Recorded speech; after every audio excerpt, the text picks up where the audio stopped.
All right, everybody. So it's Rob. I'm back with another video. And this time, I'm going to show you how you can turn watercolor paper, inexpensive watercolor paper, into stained pastel paper. Okay?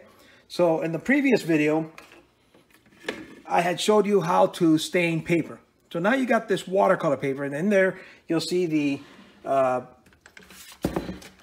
supplies, you know, the brand that I bought and all that. Here it is, the exact same. In fact, I'm shooting the video the same day that I did the other video on staining.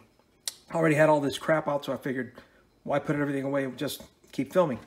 So here you can see is this is the one that I bought at Michael's. Okay, this is what I'm using. You can use whatever you like, but I like this because it's inexpensive and it does the trick. And it's very like I said, it's very cheap. With a coupon, it's probably like 20 bucks, 20 something dollars, and you get 30 sheets of this stuff. It's 18 by 24, great deal. The XL line of Canson watercolor, not mixed media, because there's one that has a similar, you know, cover, watercolor. So what will we need? Well, clear gesso is what I do. Okay, you can also use regular white gesso for this, but then you're going to turn your paper white. So for the purposes of what I'm showing you, you're going to take the stained paper that you just made, and you're going to now make it and treat it so it has more of more tooth. Okay, so you'll accept pastel. If you were to do pastel on that stained paper that I taught you, it'll work, but the paper will be very smooth, and it really won't give you the tooth that you need for it to really catch on to something as soft as pastel. Charcoal can go on it, and even that can sometimes have a little bit of trouble sticking to the paper. And so you won't be able to layer colors or your charcoal very much. So I try to kind of buy insurance in a way by doing this. So I put clear gesso. This looks milky white when you open it and use it and apply it, but it will dry crystal clear. So this is what you're going to need. This is the one I'm using here, the Winsor Newton one. I like this because I can get it in bigger jugs, but whatever, any brand will do. And then I do a lot of these papers, so I bought this little 5-pound bucket. Pumice, okay? Pumice. And it's from, I don't even know what this brand name, I can't, Q Concepts, doesn't really matter. As long as it's 4F grade, okay? Here they actually put 4 separate letters, you know, 4 F's, but it could say the number 4 and the letter F, as in 4F grade or 4F pumice. Okay, and this is just like a little powder. Let me show it to you real quick. And you've all probably seen pumice, probably women more than men, since they kind of take care of themselves more than men do. And so there it is. It's a very, I don't want to get all over my head, but it's a very fine pumice. Now they do have medium and coarse, and I think there's extra coarse or whatever. I don't use those because that just makes it incredibly rough. Then your paper is going to be way too rough. I only own 4F, and I think the other one is 2F, and it's a medium, and it's just really, I mean, huge difference. It's very, very rough surface, and if you want to be impressionist overnight, put a really, really rough surface, and believe me, you won't have a choice. So this is what I use, and this is because it's the only brand that I could find at the time that came in a nice big 5-pound bucket. But I used to have this smaller, it kind of was like this size, kind of like my gesso. It looked almost similar to this container, and it was like that size. And I still have it somewhere, but now I use this because it's just a bigger container, that's all. If you're gonna make a lot of something, you might as well buy the biggest container you can of it. So what are the ingredients? The ingredients are basically a 1/2 cup of water, a 1/2 cup of the gesso, and 3 tablespoons of the F4 pumice. You mix that up in a little container and you're good. My clear gesso isn't just clear gesso. I actually wasted all the clear gesso from doing this a lot, and I was going to go throw away the container. And what I did was I kept the container because the container has a good seal. You know, why throw this in the garbage, right? Use it for other things, like a peanut butter container, a pickle jar. I've done that before, you know, whatever you want. So this had clear gesso in it. So I bought more clear gesso. I believe it was a different brand, and I just kept this container, and I put clear mix on top. That way I know what's in here. So it's not just clear gesso, it's the mix that I just described to you. So one more time, half a cup of water to half a cup of gesso, and then 3 tablespoons of pumice. And then you can just kind of multiply that times 2, times 3, whatever. You know, if you got a big old container of that stuff, you know, multiply times 3 or whatever.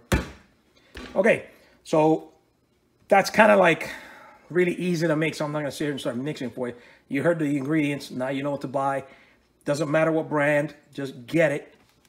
Then what you're going to do is really, really simple. Here's one of the papers that I showed you in the previous video.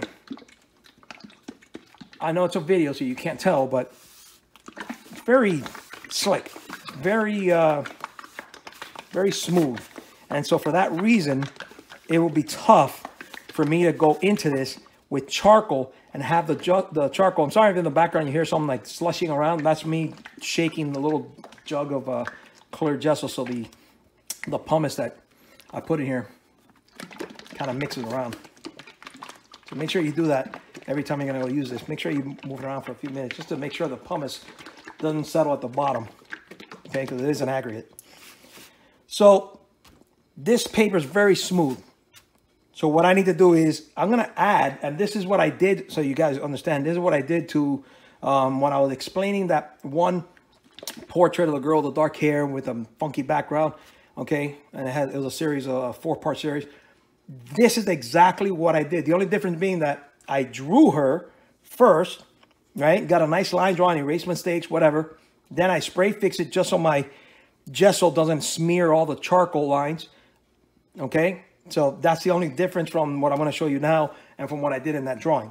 I drew her here first, and then there was all these splatters, and my charcoal wasn't going to be able to cover it. And the paper's kind of smooth, so it's not going to be able to layer up very good. So,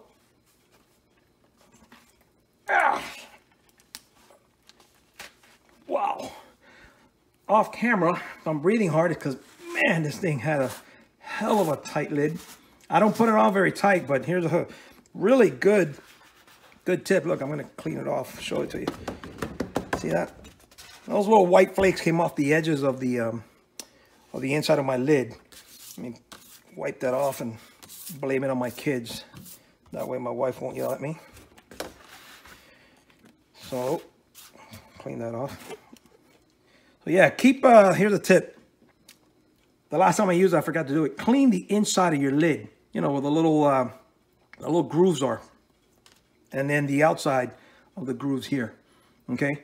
That way, when you go to use it again, you don't have to be Superman. Now you're gonna have to get like a wrench or something and, you know, pry it open or something. So, I got my little bowl of water and I got a clean brush. I'm only gonna put a little bit of water on my brush and get that flake off there. Since it's gonna be, I'm gonna put a portrait on this eventually. I don't need to do the whole surface. Why waste more than what I need, right? But you could. On here, I'm just gonna put a little bit of water. You probably can't see that. Let's see if the sheen works better than next to a window. You can see some of it, some of the sheen around there. I'm just gonna stay close to the middle of it. You can see where my brush is going about this high, about that low, about this far. I'm staying about 3 inches or so from the edge. Just a little bit of water. I'm not drowning this thing, just so the gesso goes on smoothly. I'm gonna dip it into my my little jar here, my little clear gesso mix, and you see how it looks white, like I told you? Looks like white gesso, but really it's gonna go on super clear. And again, I'm just gonna stay in that area. You didn't necessarily need to pre-soak. I like doing that because it kind of gives me a thin coat, and that way any of the little, what do you call it, the little aggregate, the pumice that wants to stand proud. So here's me applying just straight gesso. Excuse me, the gesso mix. But I didn't pre-soak it. Just another little quick layer. And that's it. I know it kind of, in the camera it doesn't show as much, but in front of me, this kind of has like a sheen on it where I painted, right? It's all wet. And it's kind of a little bit of a difference in color. Just because the paper is now where it's wet is slightly darker than the adjacent area. But once this dries, it'll be nice and clear, crystal clear. And that's it. That's all I do. So I took a piece of paper just so we can go back over what we did. We took the Canson watercolor paper right here, and then I used clear gesso, a little bowl with some water in it, a little 2-inch brush, clean one. Took my 4F or F4 pumice, and then I took my paper that I had stained earlier and had dried completely, because if you do it on wet stained paper that you just stained, and then the wetness of the gesso goes on there, what ends up happening is it'll lift some of that paint up. So it needs to be bone dry. So I took one of my stained paper that you learned how to do in one of my other videos, and now I went over with that little clear coat. And what that does, it's going to add, because it has a little bit of that fine pumice. Once this dries, and I know you can't, feel it, so just take my word for it, but once it dries, you'll run your hand over it when it's bone dry, and it'll feel like fine sandpaper, okay? If you've ever played with sandpaper, fine sandpaper is what's going to feel like, okay? Not really rough, but fine sandpaper feel to it. And then you're going to be able to just do whatever you want with it. It'll take layers of charcoal, and it'll also take layers of pastel. I wouldn't do color pencil on this because color pencil needs smooth surface. It's a very different material. It's very waxy, and it's just a different monster. So no, don't do color pencil on this, okay? And this is it. This is all you got to do. And you now know how to stain paper, and now you know how to treat it for both charcoal or pastel. All right? So I hope you enjoyed this video. If you did, please hit the subscribe button. Hit like. Send me some comments. Let me know how much you like it. Hopefully you didn't hate it. And just, if you have any suggestions, I'm always open to suggestions on other things to do. Like I mentioned, I'm also an oil painter. I'm a pastelist. So I plan on doing some of those videos in the future. So just keep on checking in. And as soon as a new video comes out, keep checking up, and we'll get going on some more art. So get out there, get creative.